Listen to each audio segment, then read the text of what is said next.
Crypto as an asset class is highly volatile. It's for people with a high tolerance for risk and who understand they can lose the entire value of their investment. Crypto may be more susceptible to market manipulation than securities. It's also not insured by the FDIC or protected by the Securities Investor Protection Corporation. Investors in crypto do not benefit from the same regulatory protections applicable to registered securities like stocks or bonds. Fidelity Crypto is offered by Fidelity Digital Assets. Brokerage accounts and securities trading are provided by Fidelity Brokerage Services, which does not offer crypto as a direct investment or provide trading or custody service for such assets. Throughout this interactive conversation, you'll hear us use words like cryptocurrency, Bitcoin, Ethereum, and many more. We may use terms like crypto or digital assets as substitute words for specific coins, or to talk about the ecosystem as a whole. Just remember, all coins and tokens have very different attributes and use cases, and the ones we talk about here are only part of a wide variety of digital assets in existence.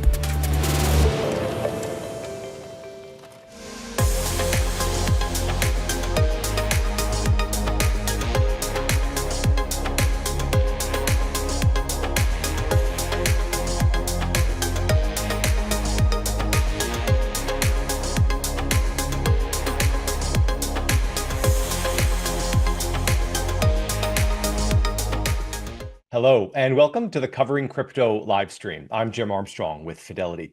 As you probably know, we get tons of questions from viewers before every live stream episode, and we took a look back over the last several months worth of questions, and we realized we probably had hundreds, if not thousands, all bunched around one general topic. And that topic is, why does crypto have value? Why does this intangible thing, this string of ones and zeros, why is it worth anything in the real world? It's a great question to ask, so we decided to dedicate a full episode to answering your questions on this very topic. We also found a pair of amazing guests who will join us and get you the answers to your questions.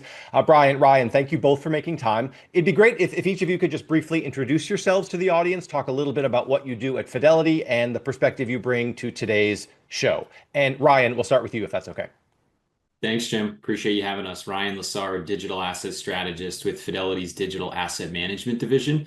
I've been on this team for the last 4 years and face off with investors and clients of Fidelity all day of every type to educate them on all things digital assets. Love it. Okay, and Brian? Hey, Jim. Brian Abley. Similar to Ryan, I'm an investment strategist in Fidelity's Digital Asset Management organization. We're tasked with building investment products and providing investors with education to confidently navigate the digital asset ecosystem, and really looking forward to today's conversation. Love it. All right, that's exactly what we've got going on today, so let's get right to it. We'll start with a question that came in during registration from a viewer named Rick, and he wants to know how value is determined in cryptocurrency. So an amazing first question. Happy to start there. It's going to really shape the whole conversation we have. We're kind of going to back in a little bit into the value conversation by talking about cryptocurrency use cases. And Brian, I'm going to hand this one to you, but before I do, just a note for the audience, we're going to try to be as careful as possible when we use the word cryptocurrency, because everyone uses it as a synonym for whatever crypto they're thinking about at the time, right? But that's really tough because each coin, each token has a distinct use case, a very distinct value proposition, as we'll talk about later. Some have no use cases and no value proposition, and that's something to really be aware of and to watch out for. So we're going to be specific when we're talking about them. And Brian, to that end, I'll have you start by talking about the one most people ask about, Bitcoin. Yeah, thanks, Jim. So there's a wide variety of use cases for various crypto assets that the market has gravitated towards, right? An investment vehicle or kind of like an aspirational store of value, medium of exchange or cross-border payments and things of that nature. With Bitcoin specifically, right, there's a couple of characteristics that investors who do choose to own Bitcoin as an investable asset have gravitated towards. I think that's most notably its supply and demand, right? So on the chart we have up on the screen, this is the issuance schedule of Bitcoin.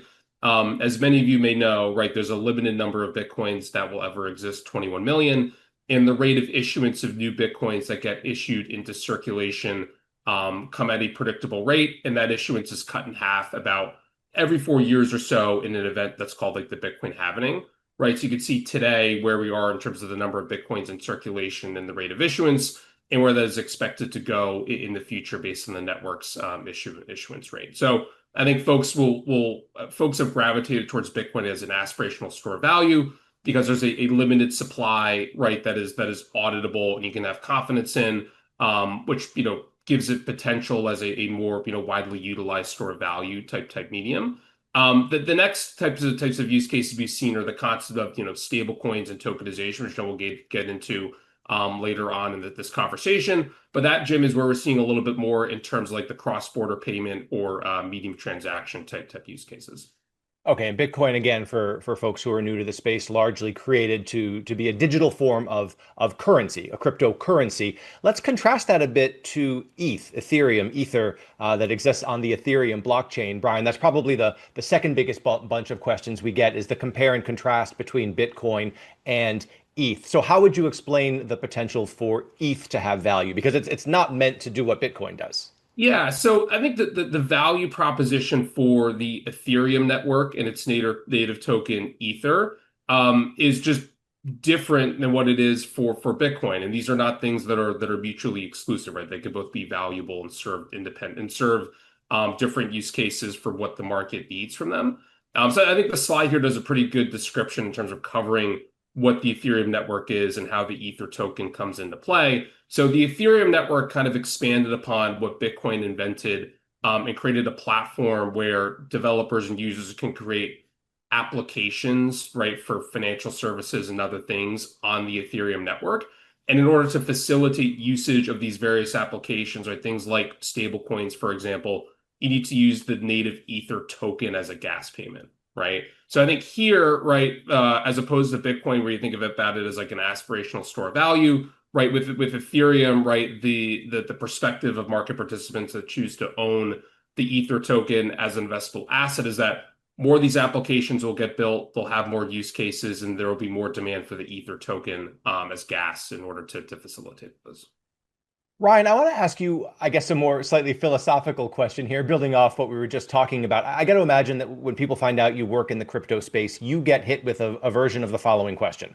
Why do I need this thing? Why don't I just use cash for my payments? Well, can I just hold cash? How do you make the case for crypto? I think it's going to be an answer that we start with many of the same today. And, the answer is it depends, right, Jim, on who you are, where you live, what are your needs, what are your wants in your unique situation. And of course, the reason we think about that and differentiate it is, there's many currencies around the world. We're talking about the US dollar, which acts and works a lot differently than potentially different currencies in different jurisdictions. And the need for some sort of decentralized alternative may or may not be as pertinent to someone that lives, say, in the United States that has access to the US dollar. So in terms of the use case, whether it's Bitcoin, Ethereum, or others, right, it might vary based on, again, who you are and what you need as a starting point. And I think the two big pieces of differentiation are that use versus invest concept. You can use these tokens or technologies, the networks, for a variety of things, for sending currency or value as a medium of exchange globally in a non-sovereign way, or maybe you're choosing to invest in them as technological opportunities for the future growth of those networks and the users on that network. So the blockchain transparency of it all, the security, the public nature, and the auditability of it, I think, are interesting as truly an alternative to, call it, traditional currency. And those things, again, span global in nature. They can cross borders and aren't located per se in any one country, but rather the network of participants of anyone that chooses to first use, invest, or adopt them in some shape or form. So specifically, again, right back to what Brian was saying, we think about maybe store of value as the most common use case today for Bitcoin, maybe not medium of exchange in its current form, at least. Got it. All right. So we'll keep Rick's question in mind as we keep going with another complementary question, really, that also came in during registration from a viewer named John, who says, what exactly gives crypto its value? So for some folks, it's still unclear where value comes from. Brian, I know you've got the start of a list, and we'll hand it off to Ryan afterwards, but let's have a conversation then. What gives it value? Yeah, well, first, maybe kind of level the playing field on like what value is. So as prep for this question, Jim, I looked up what the definition of value is in the Merriam-Webster dictionary, and it's, quote, the relative worth, utility, or purpose of something, or a fair return and equivalent for goods, services, or something exchanged, right? And as we kind of discussed earlier with Bitcoin and Ethereum, right, there's a number of different factors that we discussed that folks participating in these networks view that gives them value. The first is scarcity, right? So many cryptocurrencies, Bitcoin being one of them, have a limited supply that is auditable, right? And it gives them characteristics or attributes of an aspirational store of value type of investment, right? And so scarcity is part. I want to interrupt, but scarcity is part of the picture there. But and like I know a diamond is valuable in part because it's scarce. It's got commercial and industrial uses, but it's also rare. But scarcity can't be the whole picture because my son's drawings from kindergarten are also quite rare. There's not a lot of them. No more are coming because he's out of kindergarten. But with all respect, buddy, those aren't really valuable. So scarcity has to only be just part of the picture. Well, Jim, I'm sure your son's drawings are quite valuable. And perhaps me or Ryan would like to see them sometime. But no, to your point, it's not just scarcity. It's expanding upon that with both utility and then finally trust. So right, utility, right, even though a cryptocurrency has some degree of scarcity attributable to it, right, there needs to be useful for something. So one example would be on the Ethereum network, as we discussed earlier. Right, if developers are building these applications that rely on smart contracts and different functionalities on the Ethereum network, right, that Ether token is going to be utilized as gas in order to finance or in order to facilitate those applications and those different use cases, right? And then finally, trust, right? So trust in the network is something that's very important. So with Bitcoin, for example, right, end users need to have trust or confidence that the limited supply, that issuance schedule we had on the slide earlier, right, is going to play out as the market participants expect. And then with something like the Ethereum network, right, participants would have to have trust in the fact that the network will continue functioning and that developers of the network will continue actions to make it more scalable and useful over time as well. Great. And just for anybody who happens to be relatively new to the space, we can talk a little bit about the blockchain. What that really means essentially is once data is recorded on the blockchain, it cannot be altered without the consensus, the majority agreement of all of the participants of that particular blockchain. So that's a system that is built with security in mind, built and maintained with the goal of reducing fraud and unauthorized tampering. So every transaction on a blockchain is by its very nature visible. People can see it, but they can't go in and retroactively change something that's already been baked in and made a part of the blockchain. All right, so for elements of why a cryptocurrency might have value, we've covered three so far. It has to be, or helps if it's relatively scarce, if there's a limited supply. It has to have utility. It has to do something, to solve a problem, to provide a service. And then there's also trust in the overall network. Ryan, what would you add to those three? Yeah, Brian nailed a lot of them. A few other ones I would think about first is market demand. So if we're talking about the price for any asset, right? What is its valuation in market? It's based on two things. It's supply, and maybe in this case, that supply is scarce. And on the other side of it is the market demand, people choosing to buy it for one reason or another. That's driving price up or down at the end of the day, more demand or less demand. And demand can be unpacked in many ways. There can be what I'll call, true organic demand of some of us as investors and individuals learning about an asset. And as we become more comfortable and confident in it, we have a greater demand for it personally. And as that scales throughout the world and more people choose. And sometimes that demand, candidly can be quite speculative in nature. It doesn't necessarily always come from a true earnest place. It can come from just froth and belief in something that may never come true in the future, or again, can drive price spikes for really any given reason. And other times that demand can be more on fundamental things that we're uncovering or understanding, or maybe regulatory developments, for example, right? Pro-crypto regulation more recently in the United States has potentially been a catalyst for more demand, driving price up more recently. So it's hard to nail down every last source of what market demand could be, but certainly so investors choose to buy things for different reasons. And then circling back and doubling down to what Brian said, I think decentralization is a really important point of what drives value here and what makes these assets and technologies really unique.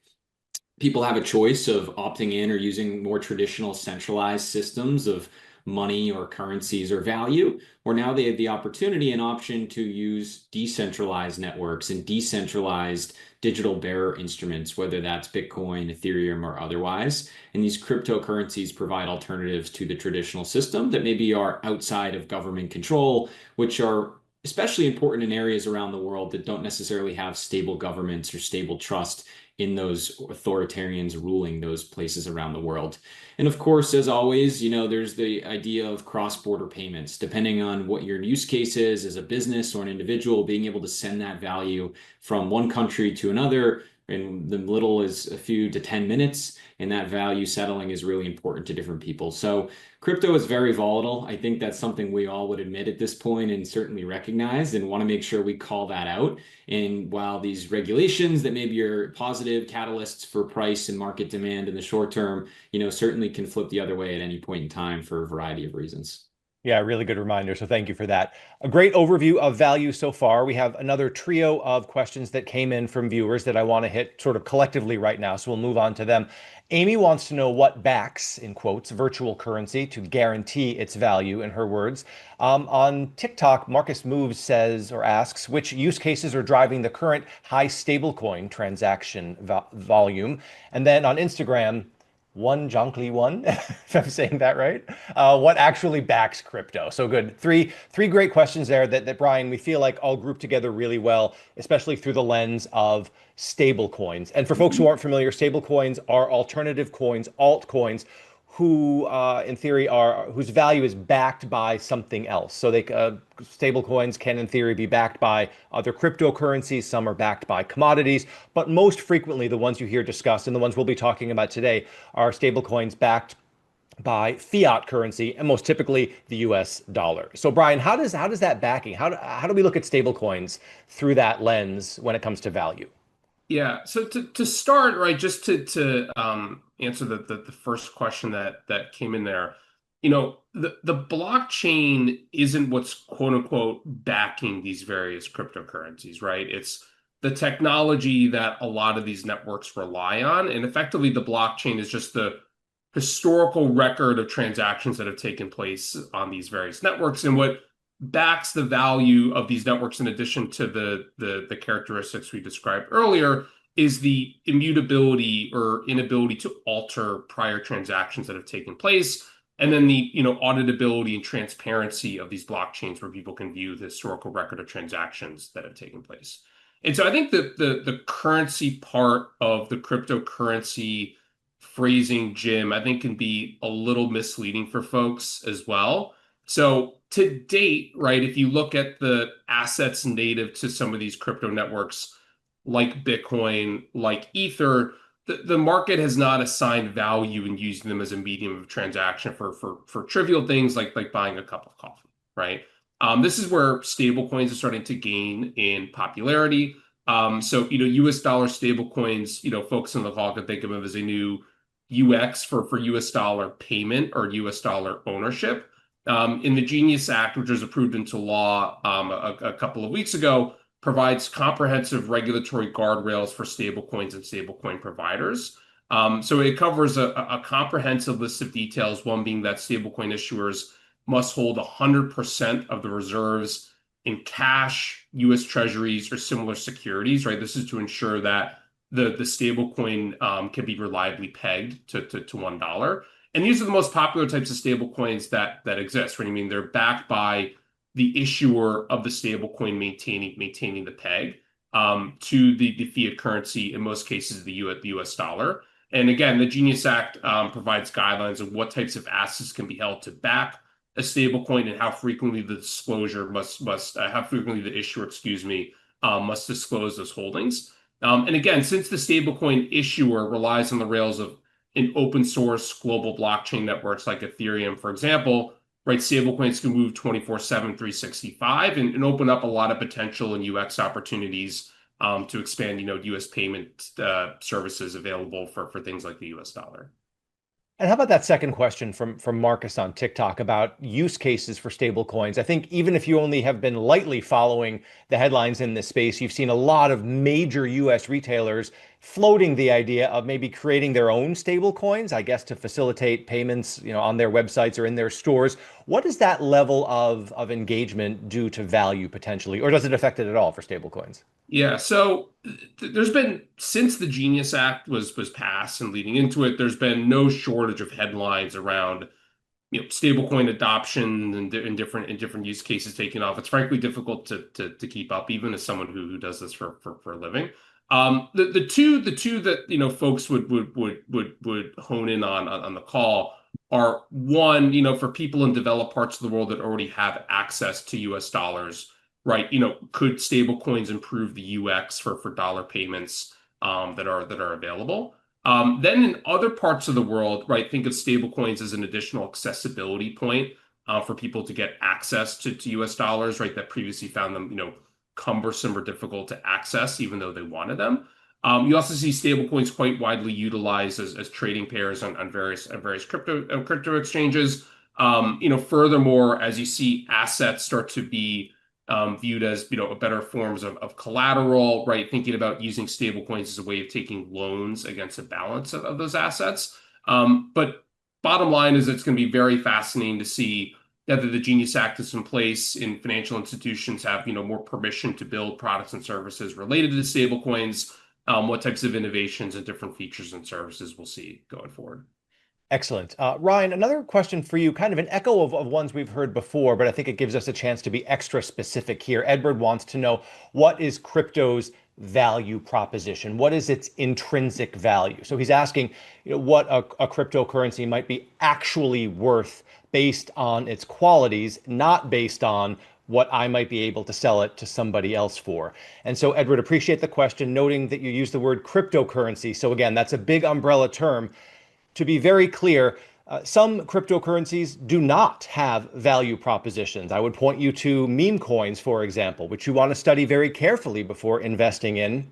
It's very easy for anybody to spin up a brand new meme coin around their celebrity, or think of an internet influencer, for example. The barrier to entry is so low that, I mean, in theory, I could create a meme coin, the Jim Armstrong coin, and attempt to sell it to people as a means to enrich myself. It would largely be a scam if the meme coin that I created doesn't solve any problem for you, provide any value for you, offer any solution. So, Ryan, with that lengthy preamble, I'll turn it over to you, because this is a tricky question to answer, because you really have to look at each coin or token one at a time. It's very tricky, but also a frequent question, Jim, in fairness, because we all think about what is the real value of anything we want to invest in or potentially own.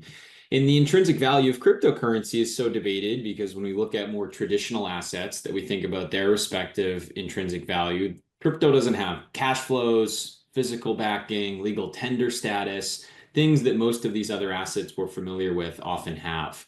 And so if we look at the two examples we've been focused on today, Ethereum and Bitcoin, in terms of maybe what's driving their intrinsic value, the Ethereum network, as an example, is powered by smart contracts that help run decentralized applications that operate on top or are built on the network itself. And so that provides some intrinsic value to the services being offered to potential participants or users of the network, or those that own Ether, the native currency to the Ethereum network that you need to use to process those smart contracts. And then on the other side of that, the Bitcoin network, for example, is a computational network using proof of work as its consensus mechanism that's really powering the security or the immutability of what is Bitcoin.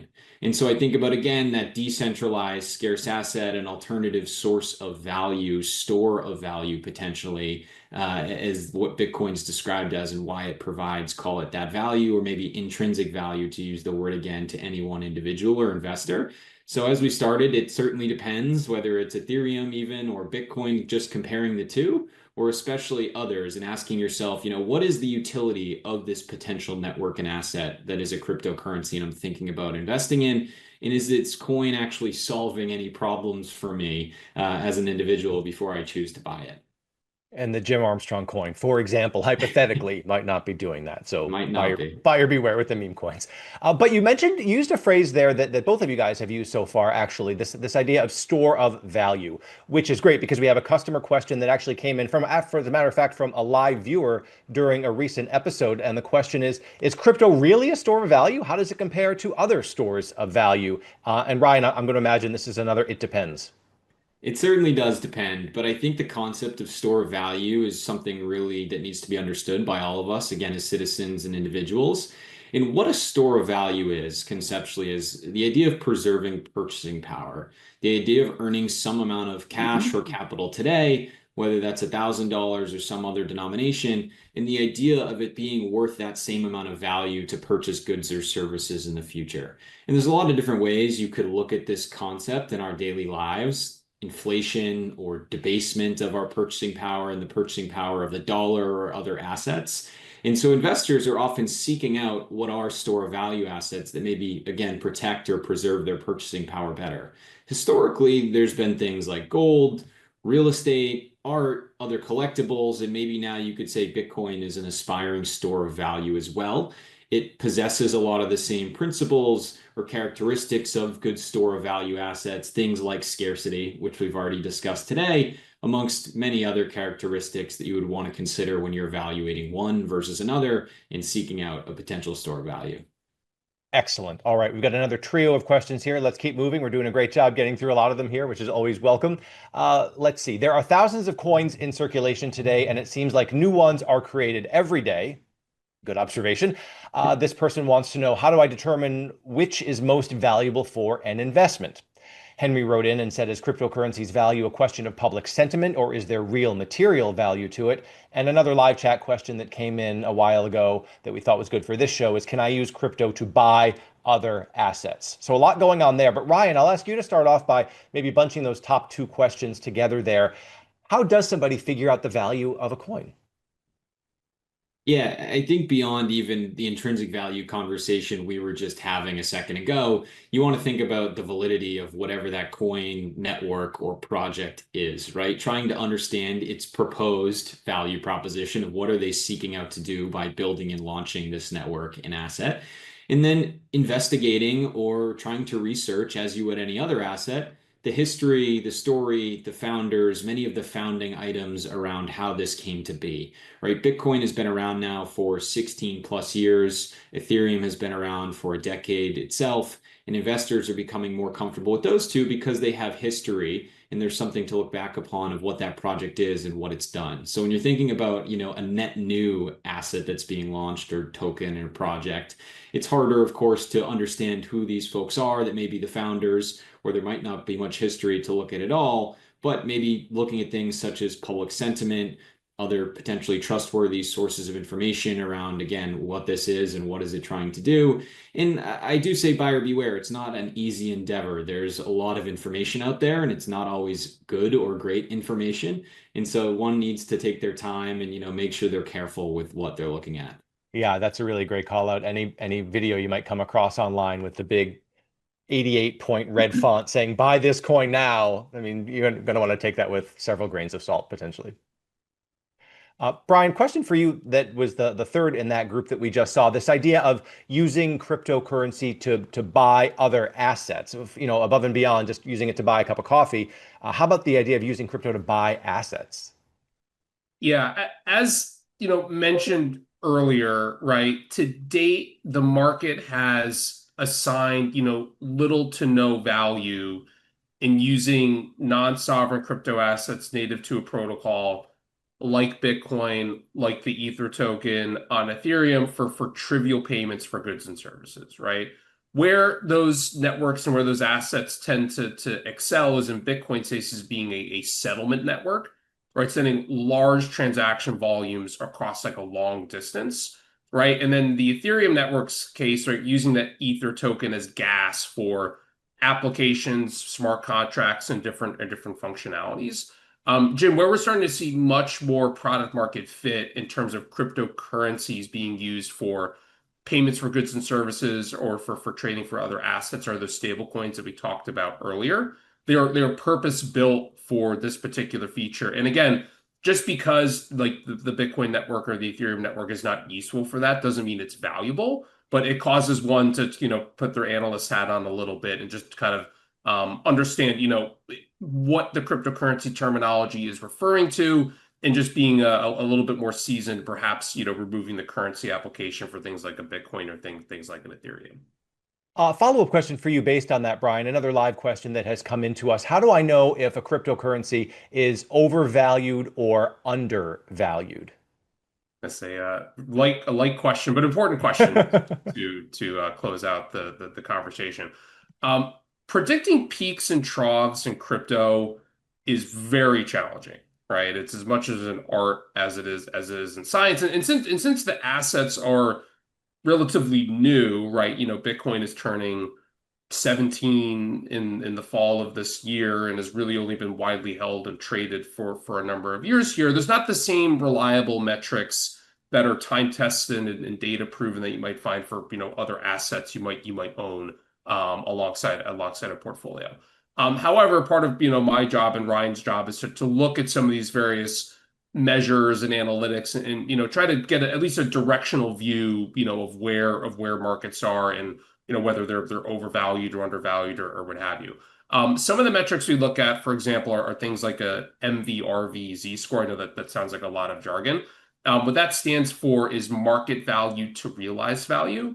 And one of the things that's really interesting about these networks, such as Bitcoin, for example, is since all the transactions take place on transparent ledgers called blockchains, you can see the movement of coins in real time and the value of these coins when they moved.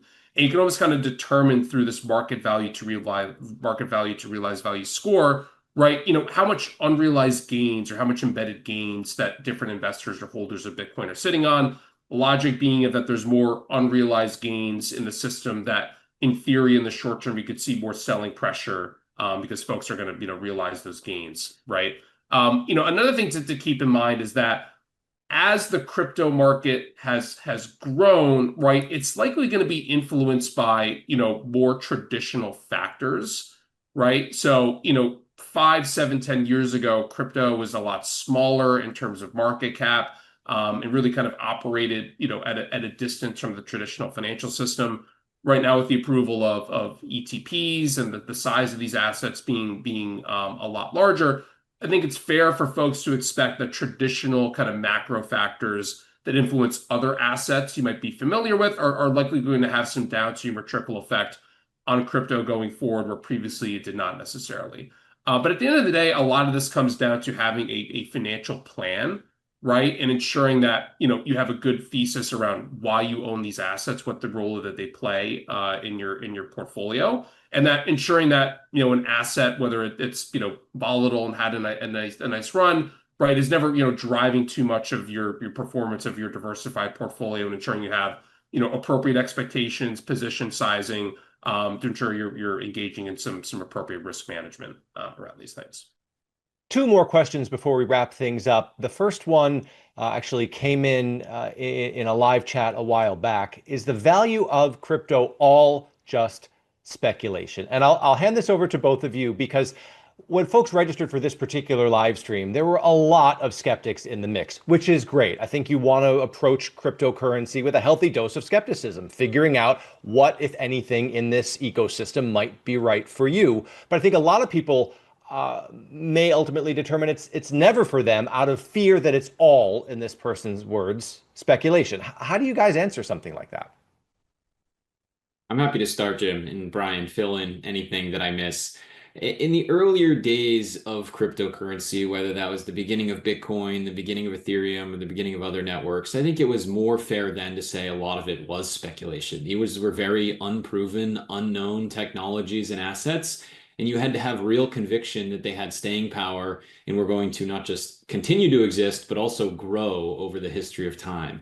Fast forward to 2025, I think you can more comfortably say there's value being derived by the participants of these networks. You can see that judged by the growth of users who choose to participate in them. And to be clear, that's not to say that there's no speculation involved in the price of these assets on any given day. I would argue every asset in the world probably has some degree of speculation involved in its price movements. And so it's impossible, to perfectly put a percentage of what amount of it is speculation versus intrinsic value, to go back to the theme of part of the conversation today. But certainly some of this, given the history of these networks, at least Bitcoin, Ethereum, if we're talking about those specifically, is being derived by what they are, their value propositions, and why people are choosing to invest or use them. And Brian, how about you? What's your answer to, isn't this all just speculation? I hope we provided some thorough content earlier in the conversation, Jim, to indicate from our perspective why it is not. Suffice it to say, Jim, you mentioned meme coins earlier. There are assets in the broader crypto space that purely are just speculation, right? And so I think it's very important for folks to be aware of that. But that being said, though, right, there's enough assets and use cases out there where if folks want to put on, an analyst hat and look for fundamentals that would drive something of value, right? Talking about the scarcity of something like Bitcoin, the utility of Ether as gas in a network like Ethereum, and then the trust in those networks, right, in order to maintain the issuance schedule, or for more scalability to be built, for folks to come to a reasonable conclusion that there is fundamental value here. But with that being said, right, just apply caution, to stories that seem too good to be true, because there is a fair amount of things kind of lumped into this space where it is purely speculation. So certainly want folks to ensure that they have a thorough understanding through that perspective as well.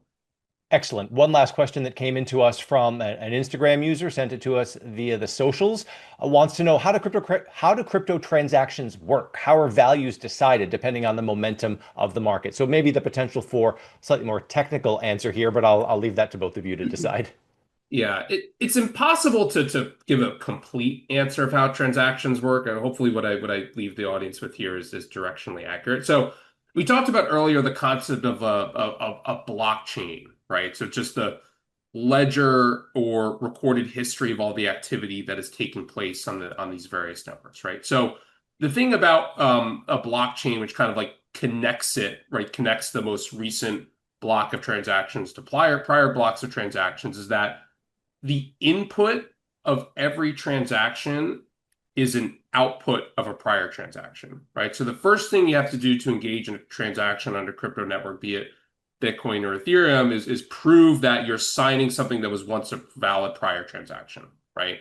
The second thing you have to do, and this point gets into part why things like Bitcoin or Ethereum are not particularly useful for trivial payments, but things like stablecoins are, is you have to use some of that local currency, be it Bitcoin or Ether, as a fee, right? In addition to the transaction you're sending, in order to incentivize, in Bitcoin's case, a miner, or in Ethereum's case, a staker or a validator, to include your transaction in a batch of transactions that are going to post as like another, a pendant to the ledger of transactions, right? So that's not a perfect explanation, but hopefully it's directionally useful, right?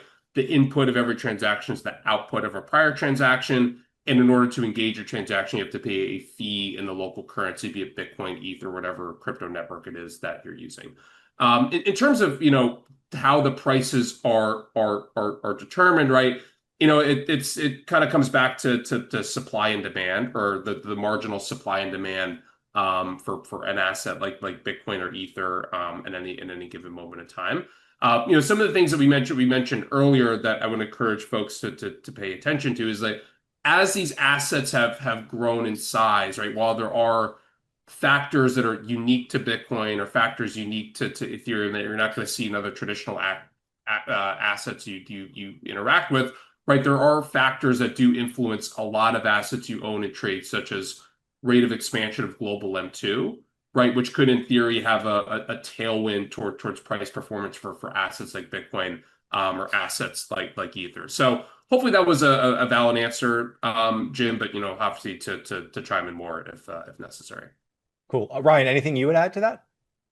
All I'd add quickly is these are still decentralized networks at the end of the day, which is part of the value proposition and make them unique. And because of that, you need a consensus of all the participants on the network that, as what described by Brian, it continues to be true, that the transactions are valid.